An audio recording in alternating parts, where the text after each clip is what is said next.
नमस्कार, मैं हूं अंजलि मिश्रा और आप देख रहे हैं ओनली माय हेल्थ, जहां हम लाते हैं आपकी सेहत से जुड़ी हर जरूरी, भरोसेमंद और रिसर्च बेस्ड जानकारी सीधे, सरल और सही फैक्ट्स के साथ।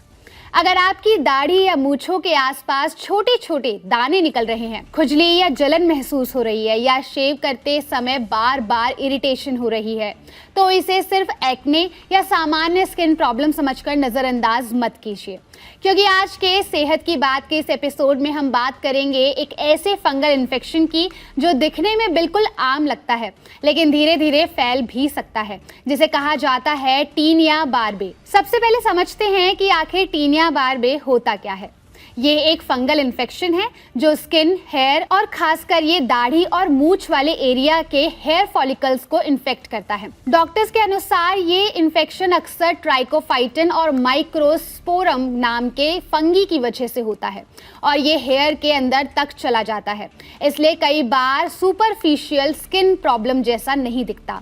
यही वजह है कि इसे लोग अक्सर एक्ने, शेविंग, रैश या फिर बैक्टीरियल इन्फेक्शन समझ लेते हैं। अब सवाल है कि इसके शुरुआती संकेत क्या होते हैं। ये इन्फेक्शन धीरे धीरे शुरू होता है और इसके साइंस अक्सर बहुत कॉमन लगते हैं, जैसे दाढ़ी क्षेत्र में लाल और खुजली वाले पैच, छोटे पेनफुल बम्प्स या फिर पस वाले दाने, स्किन का सूखना या परतदार होना, patchy hair loss, hair follicles के आसपास सूजन, हल्का दर्द या टेंडरनेस, कभी कभी क्रस्ट या पपड़ी बनना। अगर ये लक्षण बढ़ते जाएं और नॉर्मल एक्ने ट्रीटमेंट से ठीक ना हो तो ये टीनिया बार्बे का संकेत हो सकता है। अब सबसे इम्पॉर्टेंट सवाल, क्या ये दूसरों में भी फैल सकता है?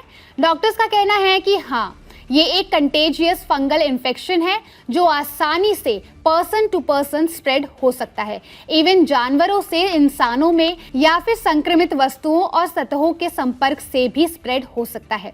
ये इन्फेक्शन इन तरीकों से एक व्यक्ति से दूसरे व्यक्ति में फैल सकता है। सीधे स्किन टू स्किन कांटेक्ट यानी त्वचा के सीधे संपर्क में आने से भी फैल सकता है। एक ही रेजर को साझा करने से बचें। टाल या पिल्लो केसेस शेयर करने से भी बचें। कॉम और अन्य ग्रूमिंग टूल के इस्तेमाल को साझा करने से बचें, क्योंकि इससे हाइजीन का ध्यान ना रखना इसका रिस्क काफी बढ़ा सकता है। अब बात करते हैं एक बड़ी गलती की जो अक्सर लोग करते हैं। कई लोग इसे एक्ने समझकर एंटीबायोटिक क्रीम्स या फेस वॉश लगाना शुरू कर देते हैं, लेकिन फंगल इन्फेक्शन एंटीबायोटिक से ठीक नहीं होता और इसी वजह से इन्फेक्शन धीरे धीरे बढ़ सकता है और फैल भी सकता है। तो इसका सही इलाज क्या है? डॉक्टर के अनुसार इसका इलाज आमतौर पर होता है ओरल एंटी फंगल मेडिसिन, कुछ मामलों में एंटी फंगल क्रीम्स और कभी कभी मेडिकेटेड शैम्पूस, क्योंकि ये इन्फेक्शन हेयर फॉलिकल्स के अंदर तक पहुंच जाता है, इसलिए कई बार सिर्फ क्रीम से इलाज पर्याप्त नहीं होता। अब सवाल ये भी है कि क्या इससे परमानेंट हेयर लॉस हो सकता है? तो अगर इन्फेक्शन लंबे समय तक अनट्रीटेड रहे तो इन्फ्लेमेशन की वजह से हेयर फॉलिकल्स डैमेज हो सकते हैं और कुछ मामलों में पैची हेयर लॉस भी हो सकता है। लेकिन अच्छी बात यह है कि अगर समय रहते ट्रीटमेंट मिल जाए तो हेयर दोबारा वापस आ सकता है। टीनिया बार्बे से बचाव के आसान तरीके हैं। दाढ़ी क्षेत्र को क्लीन और ड्राई रखें, कभी भी अपना रेजर शेयर ना करें, टाल और पिलो कवर्स नियमित धोएं, ग्रूमिंग टूल्स को क्लीन रखें, एनिमल कांटेक्ट के बाद हाथ और चेहरा अच्छे से धोएं, सस्पिशियस रैश दिखने पर देर ना करें और डॉक्टर से तुरंत मिलें। तो कुल मिलाकर टीनिया बार्बे कोई आम स्किन इरिटेशन नहीं है, ये एक कंटेजियस फंगल इन्फेक्शन है जो धीरे धीरे फैल भी सकता है और गलत ट्रीटमेंट से बढ़ भी सकता है।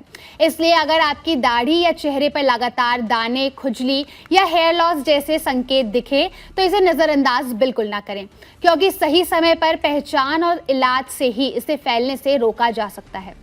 आज के लिए बस इतना ही। मैं हूं अंजलि मिश्रा और आप देख रहे थे ओनली माय हेल्थ। अगर आपको ये वीडियो इंफॉर्मेटिव लगी हो तो लाइक और शेयर जरूर करिए। साथ ही ऐसे और हेल्थ अपडेट्स के लिए जुड़े रहिए ओनली माय हेल्थ के साथ।